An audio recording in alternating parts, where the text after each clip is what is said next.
Project చెరువు కింద నీళ్లు తీసుకుంటే బంద్ చేసినాం, నీటి తీరువ రద్దు చేసినాం. అట్లా ఎన్నో సదుపాయాలు చేసుకున్నాం. రైతులకు బాగా జరుగుతుంది. అప్పుడప్పుడు ఏమవుతుంది, కొన్ని దుష్ట దినాలు వస్తాయి, చెడు గడియలు వస్తాయి. మనోళ్ళు కూడా అలవోకగా ఓట్లేసారు. మీరు గొప్పలో మీరు మాణిగ్రహం గెలిపించారు. కొన్ని నియోజకవర్గాలలో అత్యాశకు పోయి నేను చెప్పిన కూడా అప్పుడు మంది మాటలు పట్టుకొని మారమానం పోతే మళ్ళీ చివరికి ఇల్లు కాలిపోతారు. వీళ్ళని నమ్మితే అమాంతం మింగుతారు, మోసపోతాం. రైతు బంధుకు రామరామ అంటారు, దళిత బంధుకు జైబీం అంటారు. వీళ్ళు ముంచుతారా ఆయన చెప్పినండి.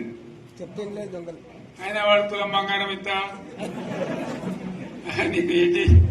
నీకు బంగారం వడ్డానం పెడతాను కానీ ఆయన నమ్మి ఏమో మీ సంగతితో చూద్దామని ఆయన వేశారు. వేసాక ఇరుకపోయారు, బాయిలో పడ్డారు, అయిపోయి ఉన్నాయి అన్ని గీకే. మళ్ళా మొదటికి వచ్చానా కైలాసం ఆడలో పెద్ద పామింగినట్టు అయింది. మళ్ళీ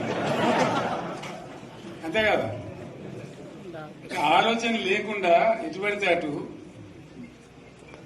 ఎవడో ఏదో చెప్తే నమ్మి ఓట్లేస్తే ఏమైంది అనేది ఒక మంచి గుణపాఠం ఇది తెలంగాణ. గ్యారంటీగా మంచిగా సంసారం జరుగుతుంది. జరి తువ్వకొచ్చినాం, రైతులు ఇంత ముఖం తెలివైతుంది, ఇంత బాకీలు కట్టుకుంటుండ్రి. ఎంతో మంది పాపం సిటీలు వేసుకుంటారు, ఏదో వేసుకుంటారు. రైతు బంధు పైసలు పడితే ఎంత సంతోషం ఉంటుంది. ఆయన మీద గంగ గడిచింది.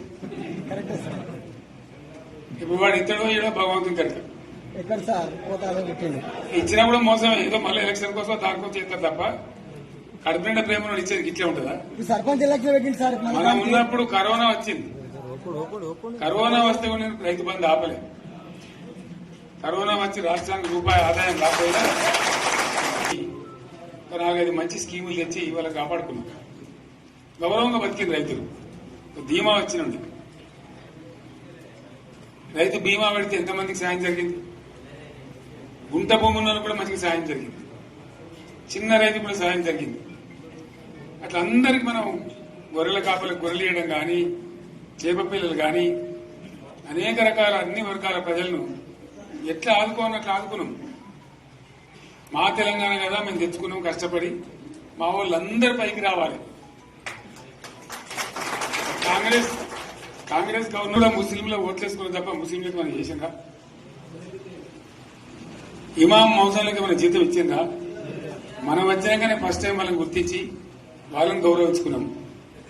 ముస్లిం మైనార్టీ పిల్లలకు, మన గిరిజన పిల్లలకు, మన ఎస్సీ పిల్లలకు, మన బీసీ పిల్లలకు ఎంత మంచి రెసిడెన్షియల్ స్కూల్ పెట్టుకున్నాం. అందరినీ కూడా ముందు తీసుకుపోవాలి. ఇవాళ మన కళ్ళ ముందని నాకు బాధ కలిగేది ఏంటంటే, చిన్న వర్గాల ప్రజలు కాన్వెంట్ స్కూళ్ళలో చదివించలేరు. వాళ్ళ పిల్లలు కూడా బాగా చదవాలని చెప్పి ఎస్సీలకు, బీసీ, మన మైనార్టీ సోదరులకు గురుకుల పాఠశాలలు పెట్టారు. అద్భుతమైన చదువుకునే వాళ్ళు. ఇవాళ మొత్తం రోజు బడి పిల్లలు విషాహారము, కడుపు నొచ్చుడు, బాధపడు, పురుగులు అన్నం పెట్టుడు. పిల్లలు వెళ్ళిపోతున్నారు ఆ స్కూళ్ళ నుంచి, ఇళ్ళకి వెళ్ళిపోతున్నారు. తల్లిదండ్రులు కూడా భయపడి తీసుకుపోతున్నారు. ఏం ఘోరం ఇది నాకు అర్థం కాదు. మళ్ళీ ఇది చేసిన కూడా ఇప్పుడు మళ్ళీ అదే కాంగ్రెస్ పార్టీ. అంతేనా? మళ్ళా పాత కాంగ్రెస్ మోపోయింది, మళ్ళా కరెంట్ కోతలు మోపోయినాయి. వెనకాలం ఇంకేం గతి అవుతుందో, మార్చి ఏప్రిల్ ఏమవుతుందో. ఇంకా కరెంటు కోతలు మోపోయినాయి, మంచినీళ్ళు సరికొత్తలు, అడిగే నాతులు లేడు. ఎవడన్నా గట్టిగా నిలదీసినట్టు వాడిని పోలీసు నిలబట్టేయడం. ఇదేనా రాజ్యం? ఇట్లా ఉండదా రాజ్యం? ఎందుకు వచ్చింది ఈ పరిస్థితి చెప్తా. నాకు తెలిసి నాకేం గుర్తులేదు. నేనేమంటున్నా అంటే, ఇట్లా అనేక పనులు చేసుకున్నాం మనం. గోదావరి నుంచి నీళ్లు తెచ్చుకున్నాం. నీళ్లు తెచ్చుకొని మంచినీళ్ళ తర్వాత సాగునీళ్ళు ఎప్పుడబడ్డాయి. మెదక్లో యువతల ప్రాంతం అంతా కొంత అందినే నీళ్లు, పాత మెదక్ జిల్లాలో.